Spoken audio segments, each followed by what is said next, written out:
നമുക്കിപ്പോൾ പല്ലിന് നീളം കൂടുതലാണെങ്കിൽ അല്ലെങ്കിൽ കുറവാണെന്നുണ്ടെങ്കിൽ നമുക്കത് കറക്റ്റ് ചെയ്യാനായിട്ടുള്ള പല പ്രൊസീജിയേഴ്സും നമ്മുടെ ഡെന്റിസ്ട്രിയിൽ ഇപ്പോൾ അവൈലബിൾ ആണ്.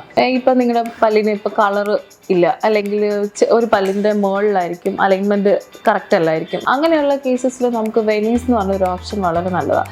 അപ്പോൾ അങ്ങനെയാകുമ്പോൾ നമ്മൾ ടൂത്തിനെ സ്ലൈറ്റ്ലി ഒന്ന് ട്രിം ചെയ്തിട്ട് നമ്മൾ ഈ വെനീസ് എന്ന് പറയുന്ന സെറാമിക്കിൻ്റെ മെറ്റീരിയൽ നമ്മൾ ഈ ടൂത്തിൻ്റെ സർഫസിലേക്ക് ഒട്ടിച്ചു വെക്കുക ചെയ്യുന്നത്. ഇനിയിപ്പം ഒത്തിരി ഹൈറ്റ് കൂടുതലും കാര്യങ്ങളൊക്കെ ആണെന്നുണ്ടെങ്കിൽ നമുക്ക് ക്രൗൺ എന്ന് പറയുന്ന വേറൊരു ഓപ്ഷൻ ഉണ്ട്.